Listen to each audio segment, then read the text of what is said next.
Arunima was born in a small town in India, where dreams were often smaller than the skies above the houses.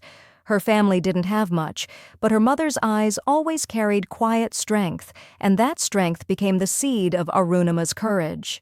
From the time she was little, she loved to run. She loved the feeling of wind on her face and the sound of her heartbeat matching the rhythm of her steps. When the other children played quietly, she would be out on the field, chasing a ball, falling, getting up, falling again, and laughing. Sports were her freedom, her escape from everything that tried to tell her she was ordinary. She grew up in a world where people believed girls should be calm and careful, but Arunima was never calm. She was fire. Her dream was to play for India, to wear her nation's colors, and to make her mother proud. She became a national-level volleyball player, and though money was always tight, her passion burned bright enough to light the way forward. But life does not always reward fire with glory.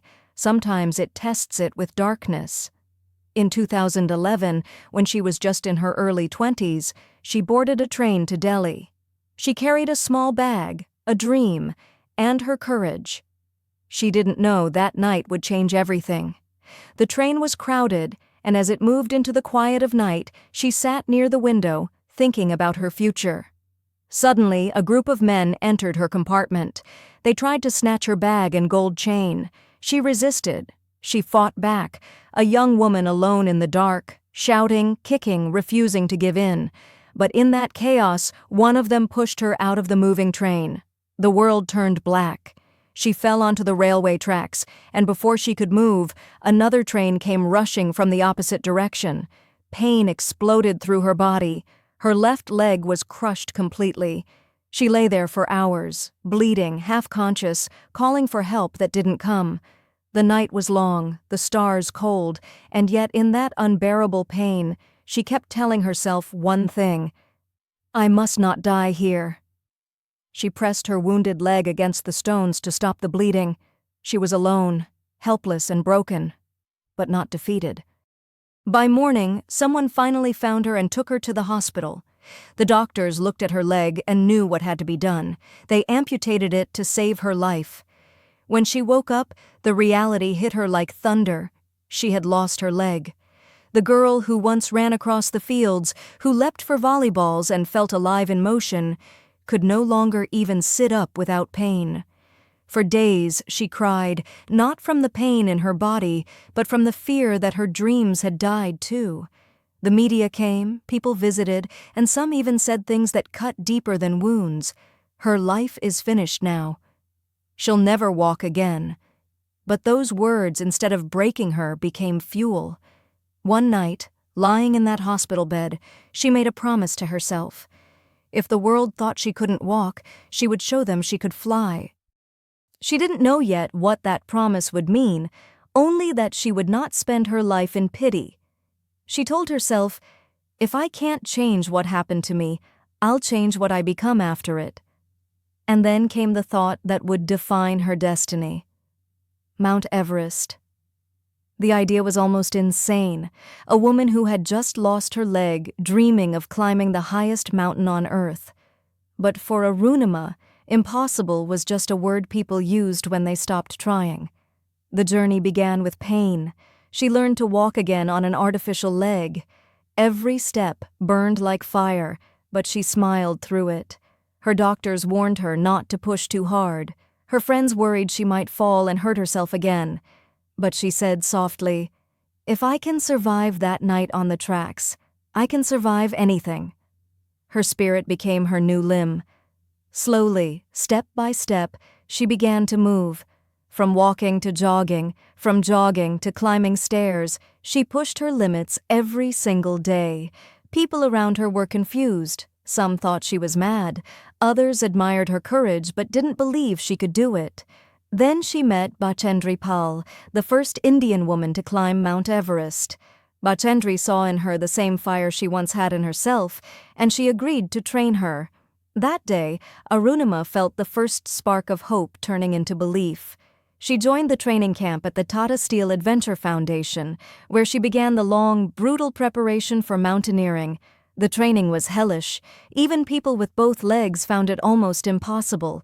The weight of the backpack, the cold wind cutting through the body, the steep slopes that demanded everything from your lungs and legs. And she had only one real leg and a prosthetic one. Many times she fell, many times she cried.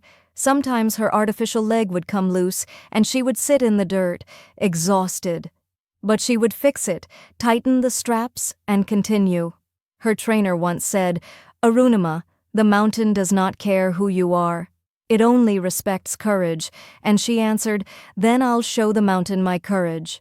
Every night she went to sleep with aching muscles, and every morning she woke up with stronger determination. The mountain was not just outside her. It was inside her. She was climbing not just rock and ice, but the mountain of doubt, pain, and fear that lived in her mind. Every step she took upward in training was a step out of the darkness she had fallen into that night on the railway track. And then the day came when she stood at the base of Mount Everest, looking up at the white peaks touching the sky. The cold was biting, the wind fierce, but her heart was steady. The climb would take weeks, maybe months. She looked up, took a deep breath, and began her ascent. The mountain stood tall, silent, and endless before her. The air was thin, the sky was harsh, and the cold bit into her skin like 1,000 knives. Every step on the snow crunched beneath her boots, and with every breath she could see her own fear turning into white clouds in the air. But fear did not stop her. It only reminded her that she was alive, still moving, still fighting. She carried a heavy backpack filled with ropes, oxygen cylinders, and the weight of her dream. Her artificial leg made a soft metallic sound each time she moved. The mountain did not care about her pain, and she did not care about the mountain's cruelty. All she cared about was her promise, the promise she made to herself in that hospital bed, that she would not let her life end in pity. The first few days were full of exhaustion and cold. She was with her Sherpa guides and fellow climbers, most of them stronger, faster, and more experienced. Sometimes she fell behind, but she never complained. She had trained her mind to be stronger than her body. When others rested, she fixed her leg, adjusted the straps, and kept going. Her teammates watched her with quiet respect. She didn't talk much. She just climbed. At night, inside her small tent, she could hear the wind howling like a wild beast outside. The temperature dropped far below zero, and even breathing felt heavy.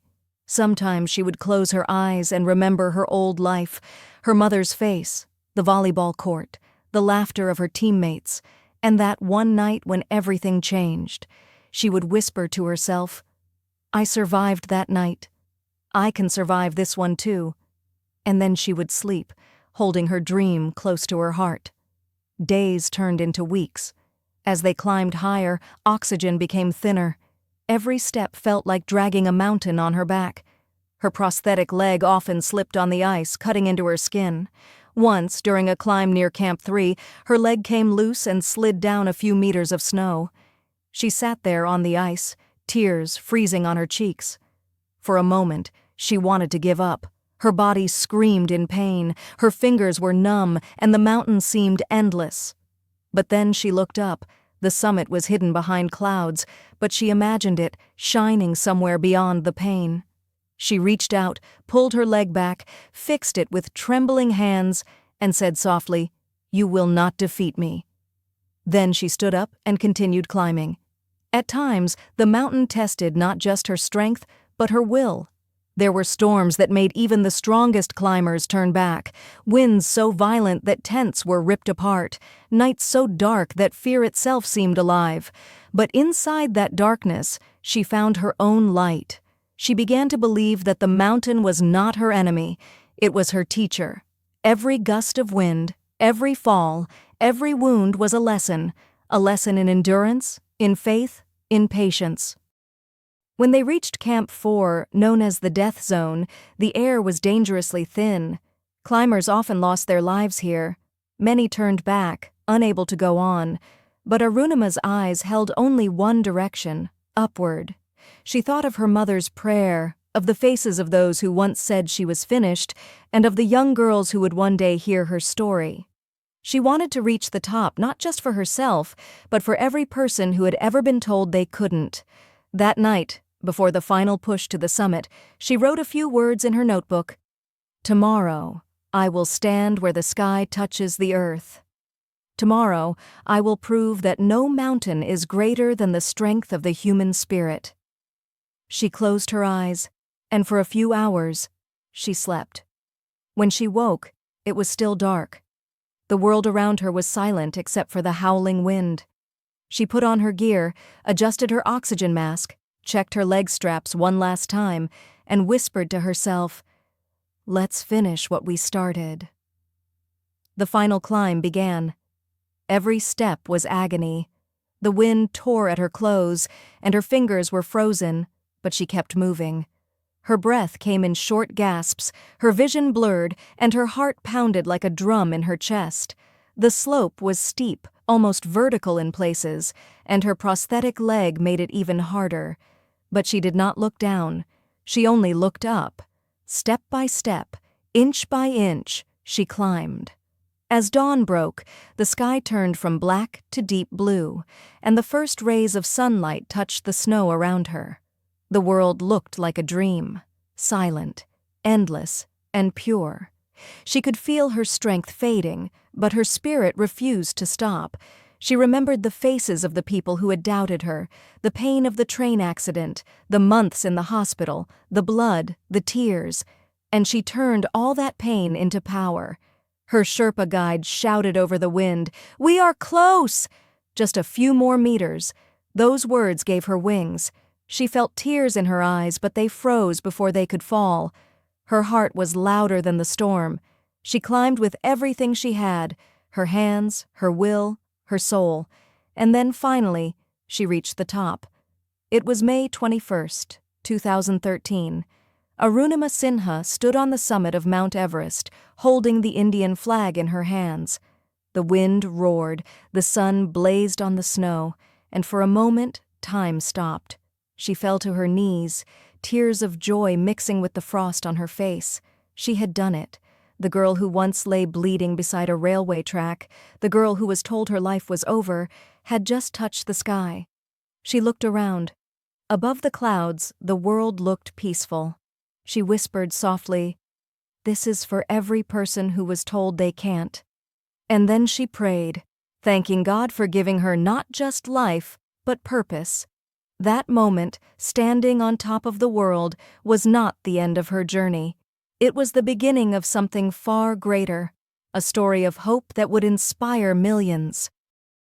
The peak of Mount Everest was silent, beautiful, and endless.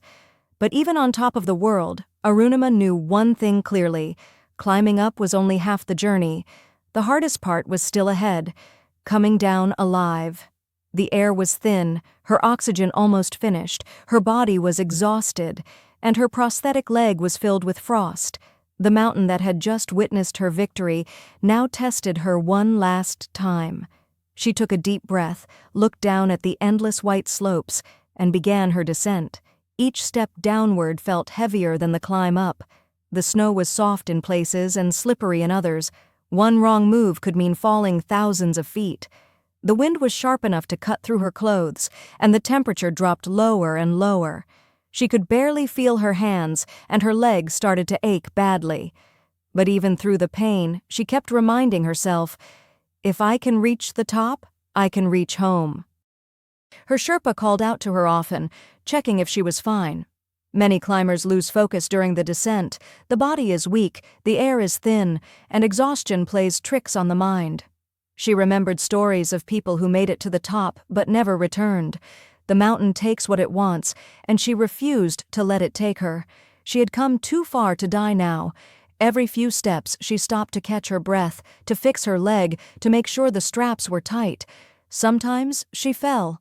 Once she slid several meters down, the ice cutting her gloves, her knee hitting a rock. Pain shot through her body, but she bit her lip and didn't cry. She got up again and kept walking. After hours of slow, painful descent, she reached Camp 4. She collapsed inside the tent, breathing heavily. Her Sherpa smiled and said, "You did it, Arunima. You made it." For the first time, she allowed herself to relax. Her whole body hurt, but inside, her heart was light. She had not only climbed the tallest mountain on Earth, she had climbed out of the darkness that had tried to swallow her life. When she returned to base camp, the team there clapped for her. Some hugged her, others just looked at her with awe. Even the cold winds seemed softer that day. She took out the small flag she had carried from the beginning, the same flag she had promised to wave on the top of the world, and kissed it once more. It wasn't just a symbol of her country, it was a symbol of her fight, her courage, her soul. The news of her success spread across India and then across the world. Newspapers called her the Iron Woman of India. People who had never heard her name before now spoke it with pride, but Arunima didn't climb Everest for fame. She climbed it to prove a point, that no tragedy, no loss, no pain could define what a person can become. When she came back home, she visited her mother first. Her mother held her close and cried. She whispered, "You kept your promise, my child." And Arunima smiled through tears and said, "Yes, Amma, I did it." But this is only the beginning. In the months that followed, she began traveling across the country. Schools, colleges, and companies invited her to speak. She stood on stages, sometimes with her artificial leg visible, sometimes hidden under her clothes, but always with her heart wide open. She told her story, not to make people feel sorry, but to make them believe. She told them that pain is not the end, it's the beginning of strength. People cried listening to her words. Some found hope for the first time, but Arunima wasn't done climbing. She decided to scale 6 more of the world's highest peaks, 1 on each continent: Mount Kilimanjaro, Mount Elbrus, Mount Kosciuszko, Mount Aconcagua. One after another, she conquered them. Every time she stood on a summit, she thought about that night years ago on the railway tracks. The girl who almost died there had now become unstoppable. She turned her wounds into wisdom, her pain into power. She also started a foundation to help other differently abled people, giving them hope, training, and education. She used her fame not for comfort, but for service. When people asked her how she did it, she smiled and said, "I stopped asking, 'Why me?' and started saying, 'Try me.'" Her eyes always carried that same fire, the fire that refused to die. There were still days when her leg hurt, when she woke up from nightmares of that accident, but even then, she smiled. She would look at the sky and whisper, "You took my leg, but you gave me wings." That's how she lived, not with pity, but with power. She became not only a mountaineer, but a symbol of unshakable human will. Even today, when young girls from small towns write to her saying, "Didi, we want to be like you," she tells them, "Don't be like me. Be stronger than me. Don't wait for a tragedy to wake you up. Wake up now and start climbing your own mountain." Years passed after her Everest climb, but Arunima's fire never faded. She had become a symbol of courage for millions, yet she remained humble, simple, and deeply human. Fame never changed her because she knew what it meant to lose everything. Every time she stood on a stage or gave an interview, she remembered the railway track, the pain, the cold, the silence of that night. It wasn't a memory she wanted to forget. It was a reminder of who she had become, a woman built not by comfort but by courage. She used her story to light up other people's darkness. In villages where girls were told they couldn't study, her name became a lesson. In hospitals where people lay hopeless, her story was whispered like a prayer. Arunima often said that her biggest achievement was not reaching the top of Everest, but helping others believe that they could reach their own. Her foundation grew stronger, supporting hundreds of people with disabilities, giving them training, jobs, and most importantly, dignity. She would sit with them, talk to them, laugh with them, and tell them that life does not end when something is taken from you. Sometimes it begins there. One evening, she stood in front of a group of young children in wheelchairs. Their eyes followed her every move. She looked at them with love and said, "The world will try to tell you that you can't.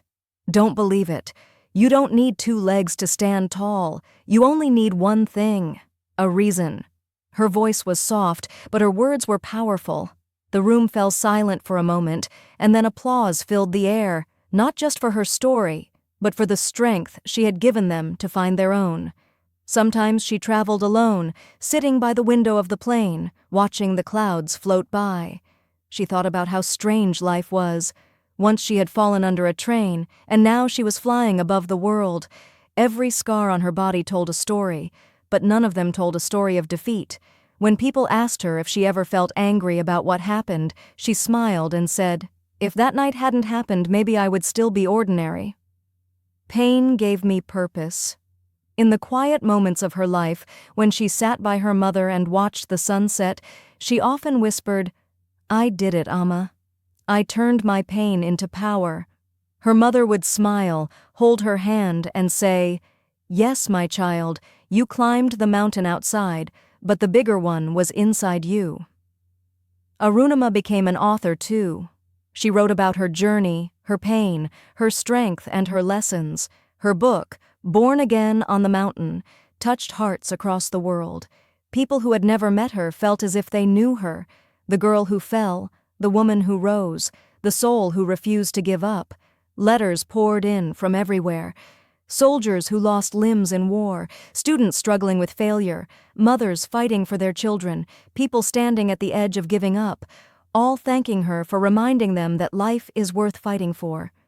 She was honored by leaders, invited to speak internationally, and celebrated everywhere, but her favorite place was still the mountains. Whenever she needed peace, she returned there, not to conquer, but to remember.